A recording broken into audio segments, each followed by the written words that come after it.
I'm willing to bet if you've got a fundraising cadence or a stewardship cadence, they're not working as well as you might like them to be. And you might not even have any working for you at all.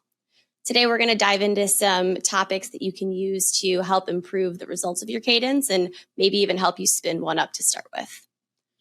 Looking forward to the rest of our show today, I'm joined by Ollie from VanillaSoft. So we've got a new guest for you guys today. Welcome back. If you've been here before, it's great to see you. If you haven't been here before, you might recognize me at this point. If not, my name's Emily, and I work with all of our fundraising and higher education customers here at VanillaSoft. So glad to have you guys with us today. To kind of kick off the school year here as programs get ramping back up in September, we got students coming back on campus. We're getting our fall fundraising efforts underway. We're going to be talking all things cadences today, and we're going to be talking a lot kind of from a different angle. So we do a lot of relating to our peers and other kind of adjacent industries in this space, but something that I think would be worthwhile to spend just some more time on is drawing from kind of the opposite side of the board, if you will, and taking a look at maybe where cadences have a stronger foothold and seeing what tactics we can pull from that side to help apply to all of the work that we're doing with our constituents today, whether we're talking solicitation or stewardship strategies and kind of everything in between. So we're going to talk a lot about just multi-channel stuff today. We're going to get in some different tactics with phone and email and just kind of see where the winds take us and what ideas we can come up with to help relate those other types of strategies to be more effective in the fundraising world. So Ollie, I'll go ahead and turn it over to you for an introduction, and thanks for being here today. Thank you very much for having me. Normally, I'm used to hosting these things, so it is actually pretty nice to sit back and just relax and let you do some of the groundwork to begin with. But I'm sure you're going to put me through my paces here in the rest of the session. But hi, it's nice to see you. I'm Ollie. I sit on the marketing team here at VanillaSoft. And as Emily said, we're going to talk a little bit about other industries, not fundraising, not particularly higher ed, and then we're going to relate back. So I'm just going to say from the offset, I'm going to talk sales. And if you don't really walk away from this knowing loads more, that's Emily. Like, she didn't translate what I said. Thank you. It's not me. I'm kidding. It's probably me. Appreciate Emily's that. Excellent. So I'm going to try my best to keep it as relative as I can possibly do. But it's kind of my job to say, salespeople do this, and maybe you haven't thought about that yet. So there may be some new things for you, maybe not. We'll see where we go. Appreciate that. I can just go ahead and hop off here before I have the opportunity to discredit myself any further. So thank you.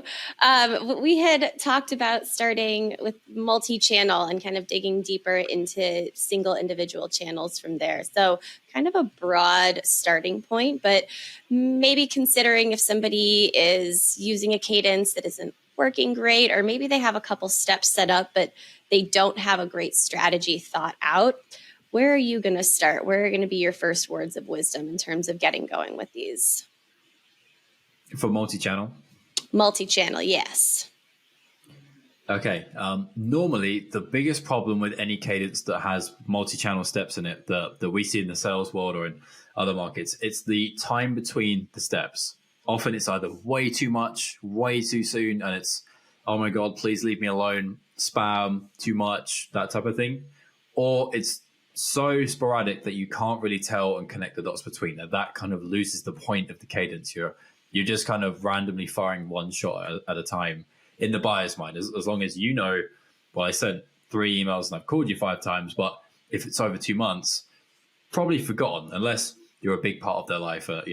Potentially it's an existing donor who knows you by name, of course, then that's slightly different. But for the most part, if they're less familiar, that's not the case. So the timing is a really big thing.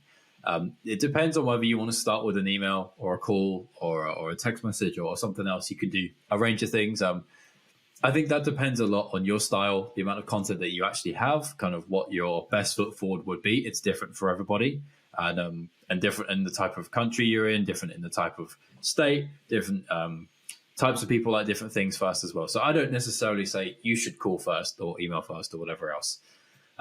What we do like to do, though, little hint here, is pretty much the only tactic you can do with multi-channel is you kind of weave them together.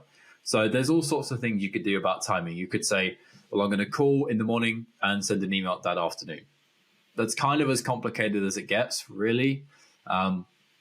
And who's really to say that that's going to do anything crazy for you? It'll probably help, and you're still there, and maybe they listen to your voicemail and then they read the email, or vice versa. That's kind of a net positive a little bit, but you're not going to achieve anything crazy with that.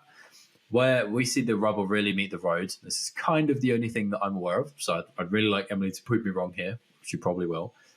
It's when that you're referencing things in multiple messages across the channel. So for instance, if I'm going to send you, I'm going to make up something really whimsical and random. If I sent you a GIF of a certain thing in an email, in my call to you, if you don't answer, of course, I'm going to leave a voicemail, or maybe I reference the email subject line so that you know if you do listen to the voicemail, at least you've heard, oh, Ollie from university or college. So I know roughly the name that I'm looking for and the email sender address and subject line, GIF about X, for example. Like obviously you'd name what it is. If you're going to do that, at least in their mind, they can connect the dots, and you've got a better chance of that email being opened and kind of maybe even look forward to. Now, in sales, I'll stop rambling in a second. Salespeople have no gravitas. Unless you work for a global company like a Zoom, even then, I don't care if Zoom emailed me. They sent me a GIF, cool, who cares? But I think it's a little bit different with fundraising, particularly, and colleges, particularly even the big ones, or if you had a great time at a particular college. If that college emails me and says, hey, we sent you a video, personalized video, for example, that means a lot more to me than the salesperson saying that. So that works in sales. It translates, I think. So have you seen and heard of that one, Emily? I think the kind of main takeaway there is that you have an easier, more natural connection at the start of all of this on the fundraising side in the higher education space, especially, than you do on a non-fundraising side of things and a sales side. Sure, we all know Zoom. Many of us know Zoom. We're all using Zoom, day to day, whatever, but I'm not going to be overly inclined to open up an email from Zoom because, like you said, who cares? It's not all that impactful. But if I see my alma mater pop into my email, I may not make a donation. I may not, engage with them any further than reading the email. But I see the university of in, the start of who it's from. And, oh, yeah, I wonder what that's about. So I think there's just that almost a bit of a leg up that universities and colleges do lean on and should continue to, but it's a good thing to keep in mind when you're building your strategy is that you already have that foot in the door, so to speak, because you have that connection because they graduated. From there, it's a little bit more about figuring out who's more connected, who has more affinity, who is more likely to engage or attend an event or make a donation based on, a myriad of their other behaviors and connections. But the bottom, starting point is that you do have at least the fact that they attended the university. So theoretically, that should give you something to talk about. But something that I also want to touch on a little bit in more detail is the timing aspect to it. And so I think one of the biggest differentiators in, and correct me if I'm wrong, if you see this differently, but fundraising to non-fundraising is the timing aspect, in that in the fundraising world, in no way are we going to be sending somebody something in the morning and then following up with them that afternoon, unless they specifically said, I'm driving right now and it's 10 a.m. Can you please give me another call at 3 p.m.?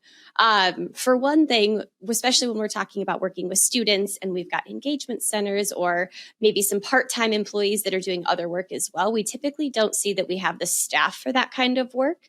So you kind of have to play the odds. When can you get most of the people that you're trying to reach? And when are students not going to be attending classes? So we do tend to see significantly more like later afternoon work into the evening to try to catch people when they're available.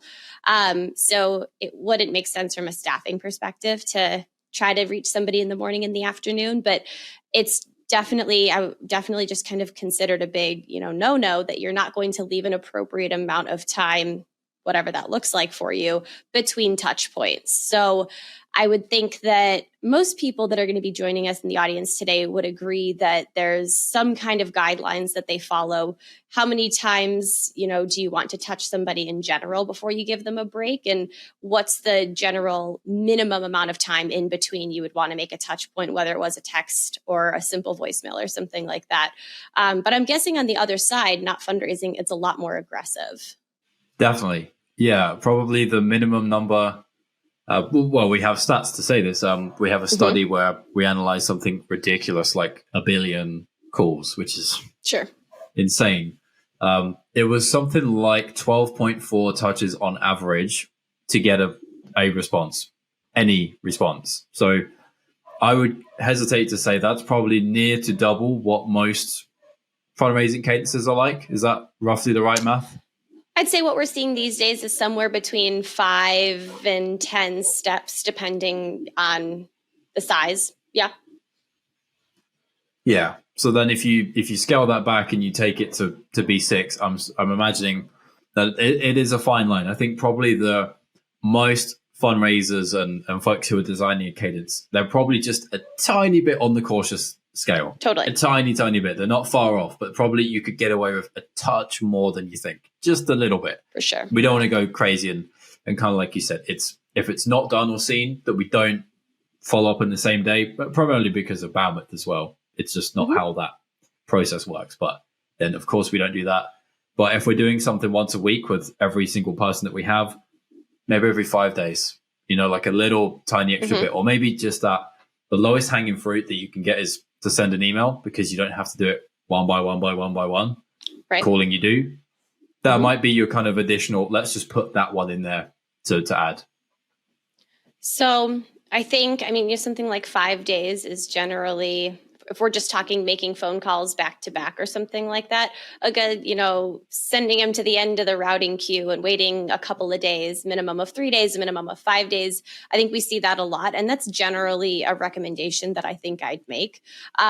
This is also just a really great point that as people are setting up their cadences, whether you're talking fundraising or you're just talking general engagement, general stewardship, there's not going to be a one size fits all answer for every population, because everyone is, like you said, going to behave differently.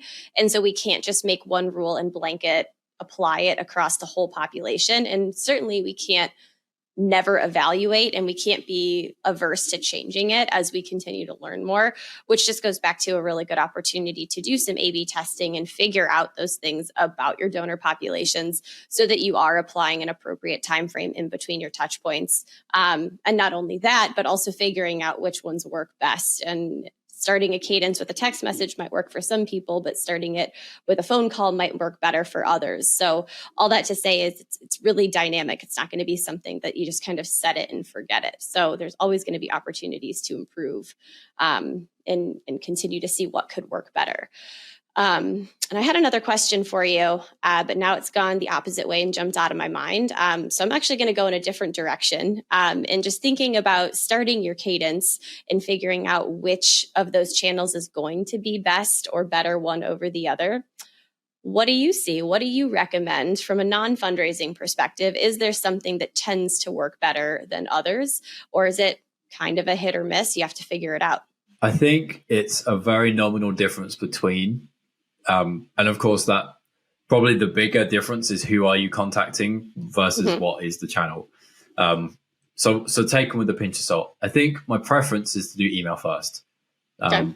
Across any industry, if you've got someone who's going to make an outbound phone call to somebody else, it's never really a bad thing if they've seen your name in close proximity before, within reason, obviously. If they've seen your Facebook ad or your newsletter or your billboard or your however, whatever, wherever, depends on the industry, of course. Sending an email first before a call achieves the same purpose. So I always, I err on that, and it does depend a bit on what your content is, of course. If you're saying, hey, could we have a donation? You said you might donate. That's a bit different to sending some news about the campus or something that's going on about the events for the year, that type of thing. And to plug in and time your call post that is I think probably my slight preference, but I do think it's probably 49% and 49%, and depending on what you're doing and where you are, it's 49 or 51. It's pretty close, I would say.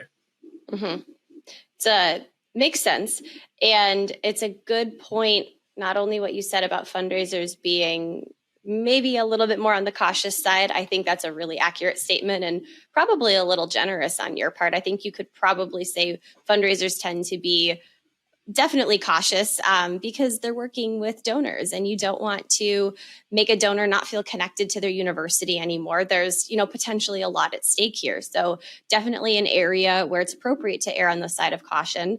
But I also think it's interesting that you say, kind of maybe doesn't matter quite as much the first, avenue that you use. And it's more about kind of probably what you do with them from there. I think we on the fundraising side spend a lot of time guessing and educated guesses and checking our work to see what makes sense and what works well. I think there's a lot of time and energy spent into figuring out exactly what everyone is going to respond to best and what they really want. And I think there's a place for that for sure. Again, we're taking care of them from, a graduate of the university perspective. We're not trying to sell them something that may or may not be applicable to their life. But I think there's a lot of care that's put into that. And I think a lot of energy is spent on looking at results and trying to figure out which strategy is really going to work best. It's going to take a lot of schools doing this for a while to be able to look at some results and see, does that matter? Does that matter for this type of population in this industry? Or maybe we don't need to be as careful with that, and we can test a little bit more and be a little bit more aggressive in our tests. So that's something that I think I'm really excited to see in the coming months with schools continuing to do this. So I think in sales, yes. it does depend a little bit. If I could very quickly make a final point. No, take your time. Yeah. Most salespeople do the channel they feel most comfortable in. It's no particular science beyond that for the most part. Okay. Mostly. A lot of sales managers would say, if you're really good at cold calling, Emily, then I'm not going to force you to write 2,000 emails. That doesn't make sense. So do what you're comfortable with. Obviously, you've got to cover the right bases. So it doesn't mean ignore SMS or LinkedIn or whatever else, but go with what you think is going to work in your skill. So I would say in the same translation, if you are sitting there as the director on your giving or whatever your job title is, and you're saying, what's my cadence going to be? Or what's it going to be that's different about it this year compared to last? What do you feel better about writing? Are you better at writing an email or a couple of templates? Or are you better at making a couple of good call scripts, which might be useful for your student callers? That might be the litmus test, because that's the 4951. It may just be you're really good at writing some emails that people could go and use. And then obviously that the mass usage transpires. So maybe that's the better test. And of course, if there's any stats to suggest that that's not the best way and your connect rates are phenomenally better, then you should weight accordingly. But assuming it's not, because that's what we see in sales, it's pretty much like I said, it's kind of 50-50, then you go with your own strength. So maybe that's another way of looking at it. That's a good way of looking at it, though, too, because, again, I think that's something we're seeing more and more of, is giving the students the autonomy to make some of those decisions and giving them a little bit of power back in their hands to use their judgment. A lot of what traditionally was done in what we used to call call centers or phone-a-thons, it really was just about the dialing for dollars. And we dial, and you rack up the attempts on the record. And when you do get somebody, it wasn't about building the relationship. It wasn't really about much of anything other than hammering those asks home. First ask and they say no, and we second ask, and there were very few times when we would stop asking for money, and that was what the emphasis was on. And so as we've continued to see the shift from that approach to this more overall engagement approach, focusing on the relationship building and being donor centric in our approach, and using this avenue as a tool to offer the opportunity for constituents to make a gift in a way that works best for them, while also making sure that we maintain that relationship, we're seeing more and more programs do exactly that. Well, if the strength is in this and this is what they're preferring, then let's try it like this and give the students the ability to make that game time decision or that judgment call, which is also just where being able to have the multi-channel ability at your fingertips makes that a lot easier. If you can send an email or you can send a text message, and to be able to execute that is all the better. But I think that's a good note as well. So thank you. I appreciate that. Speaking of emails, something that you and I had touched on briefly before we got on this conversation together was just using emails more strategically. I think sometimes what might happen with fundraising cadences is plugging in the pieces of the cadence, plugging in those steps, but not necessarily thinking about how they're speaking to one another, whether we're talking multi-channel or even if we're just talking about using some of the same steps in a row, but using them better and using them differently. So thinking about emails, what comes to mind that people could be doing to make their email efforts better rather than just sending a couple of emails that are unrelated to one another? So yeah, there's a few things that salespeople like myself, actually, when I first started, we really, really forget this one big thing. And it kind of a little bit relates to what you were saying. I think it depends a lot on your content, though. So when I started, I kind of put everything in my first email, and then I had nothing else to say. So I gave you absolutely every value prop, every problem, everything I knew about the persona. And then I had nothing to say. And then, of course, what happens when you have nothing to say? You don't say anything. You stop following up. That's the end of the trail. Byproduct of that, all of my emails kind of look the same. So if my style didn't appeal to one person, they didn't really have much chance because no one else likes that style. For instance, I really like a concise email. So if you don't like concise emails, I'm out of luck. And that's not good. If I don't like writing essays, equally, I'm not going to force myself. But there's things that you can do to try and kind of find the happy medium so that you're not cutting your face off to spite yourself. So I use a bunch of frameworks. Now, honestly, Google it, email writing frameworks, and you'll find like a million. I found a few that are really good. If you've watched Mad Men, you'll know Ada, AIDA. That's a really popular one. If you've ever seen a billboard, they used Ada to write it. Or if you've ever seen a magazine ad, newspaper ad, they used Ada to write it. So that's one that's really popular. And that helps me structure it. So sentence 1 is A for attention. Sentence 2 is interest. Sentence 3 is desire. Sentence 4 is action. That's a bit of a longer email than my subconscious. And that's a second email for me.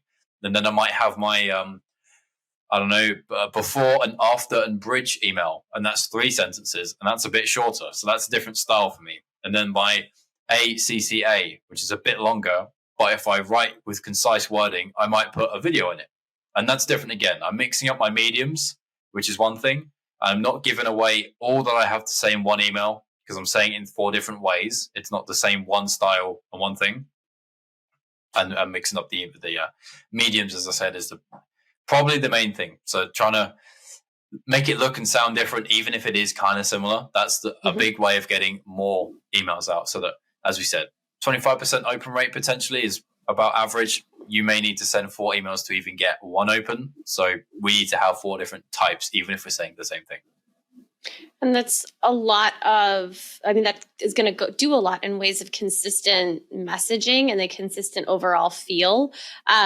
Because I think that could be what's missing sometimes when we're talking fundraising cadences, because the emails that are going out on a mass scale out of your university are likely going to be different than what it is that you're saying in your script and what you have your students talking about. And to a degree, obviously, that's the correct thing to do because the student's role is to, connect with the individual on a one-to-one level and have a conversation in a way that relates to them.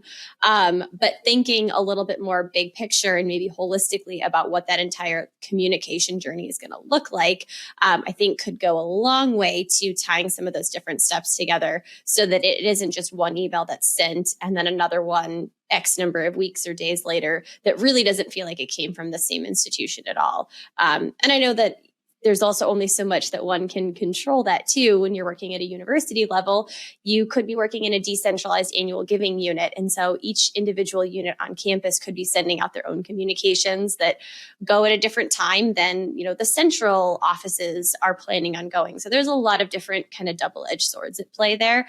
But it's not to say that we couldn't put some more thought and effort into tying some of those together.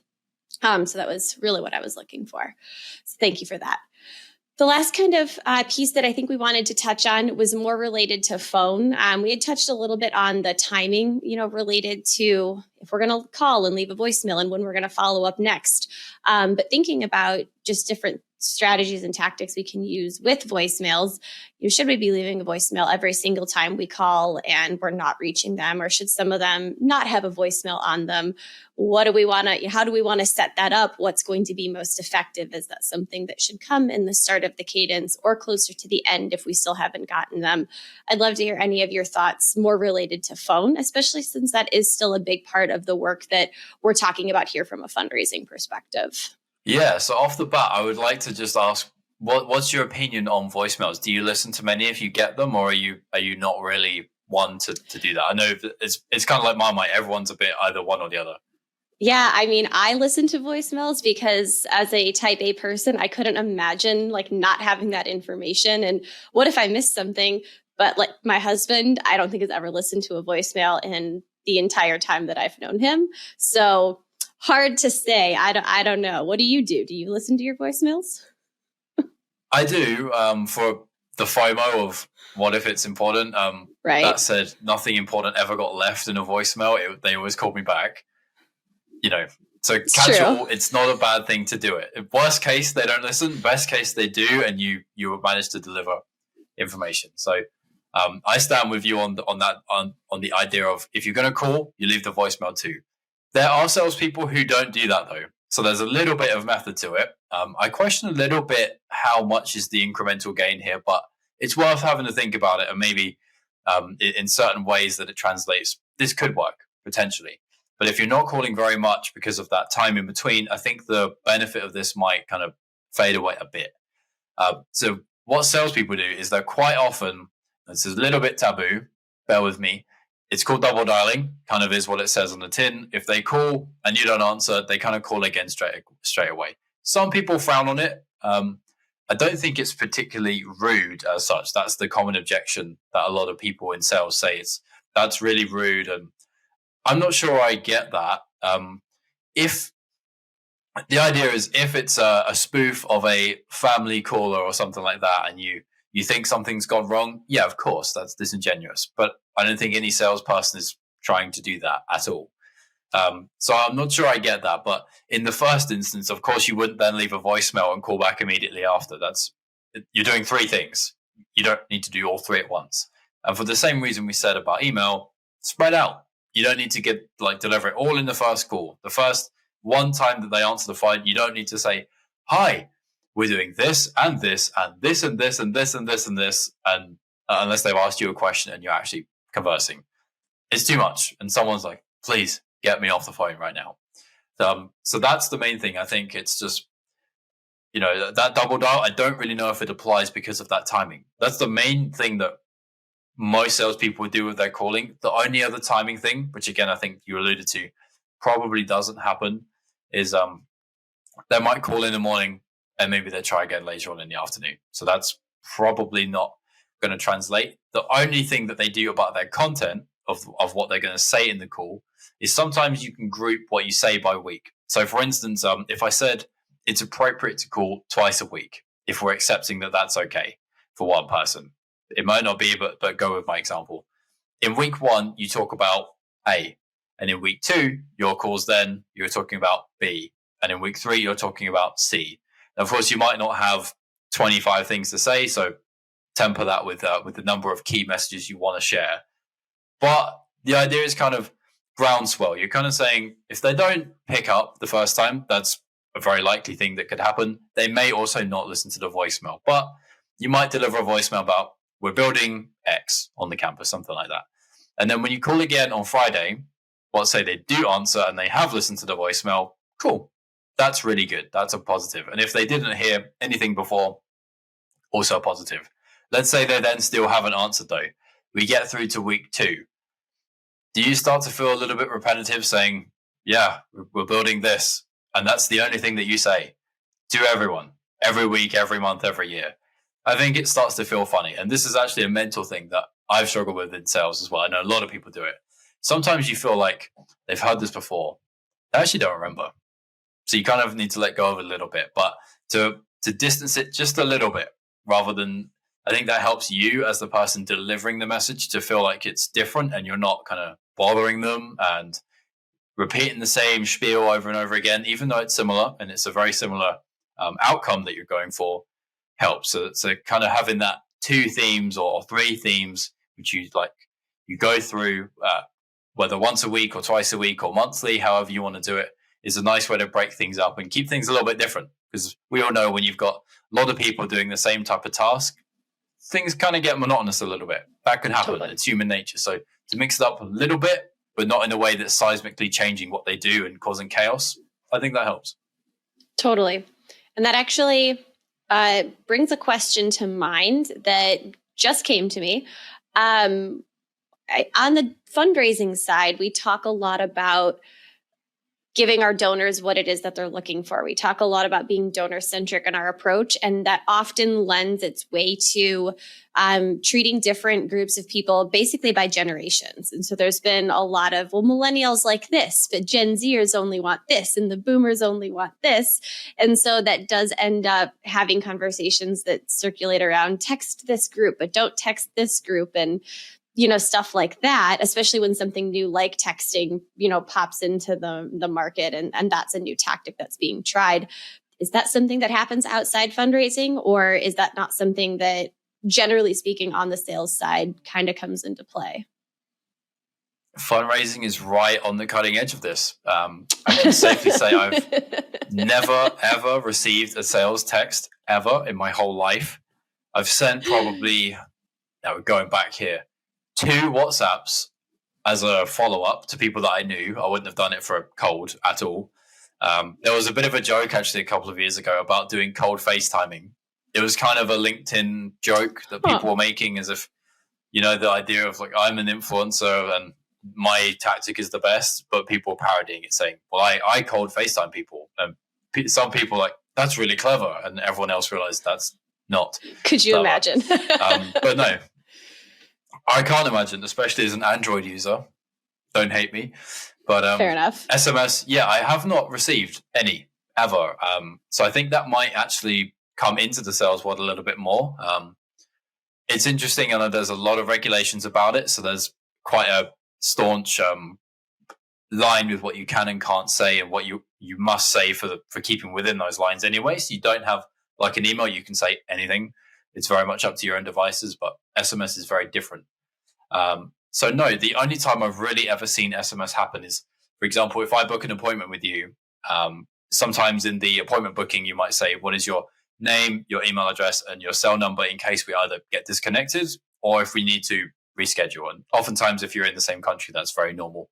But you might get automated, often from the tool that sets the appointment. You could have a third party to do that rather than just scanning your Gmail or your Outlook, whatever you use.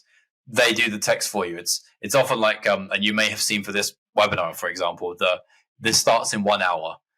You get this meeting is in 1 hour or in 15 minutes or whatever it may be. So that's probably the farthest extent of what I've actually seen in the sales world. So fundraising, well ahead of us in the sales world for that. We'll see where it goes. I just tend to, especially a few years ago, maybe before the pandemic, there was a lot of conversation around texting and its brand new use case in fundraising. And a lot of what I heard was, well, millennials, are so attached to their phones and you must text them. And what we've seen now, however many years later, is that it often isn't the millennial age group that's the most text responsive. It does tend to be maybe older generations. And a lot of times it's more like the 60 to 80-year-olds that do want to have those conversations over text. And so I just think there's a big place for that kind of continued conversation and figuring out what your groups actually respond to rather than just making those assumptions. So I was curious if that existed kind of outside the fundraising world. So I appreciate that. Thank you for that.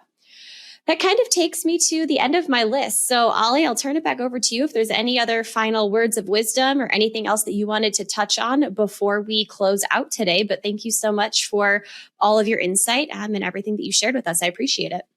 It's been my pleasure. It's nice to be the guest rather than the host in these things. I usually have to ask all the difficult questions. So I appreciate the job that you've done. Thank you for that. Totally. My one takeaway, I would mention video. Now, this is an interesting topic in the sales world. It's kind of this hot, shiny new thing that's been around for a while. So it's not that shiny and new, but it's still kind of, how do we do this for a lot of people? And they try, but don't try properly. They kind of dip their toe and then they back off because it's bandwidth and all these questions. If you can nail it, the reps that I know who are very good with video are doing amazingly well in their career, in obviously their job performance itself, in getting responses, in being a good communicator, in multifacets of their life and their career. So if you can get video working, and I know it's a little bit different in fundraising, but that's a big advantage. You kind of leaning on email very well for that to be delivered. Of course, you can't send a video over a phone, so you've got to make sure that your subject line is very good for that. But beyond that, people who start to use video and who receive good feedback on their videos because they've done it well, they do exponentially better is the thing that I've seen. It's kind of an untangential line. It's not enough people have done well or not very well with video to say too much more than that. I'd love to have some better stats for you, but that's what I've seen. So that's my parting thing. Give video a shot. Cool. I agree with that. I'll echo that. I think it's something that we kind of keep hearing about, and some try it and some don't. And I think it's definitely something that more and more people are going to continue to dive into. So perhaps that's the topic for next time is, getting more into video and figuring out how to do that well. So we'll see. But that brings us to our end. So again, Ollie, thank you so much for being here. And thank you to our audience for joining us today. Be on the lookout for our next conversation. We look forward to welcoming you all back with us next time. Thanks so much, everyone. Bye-bye.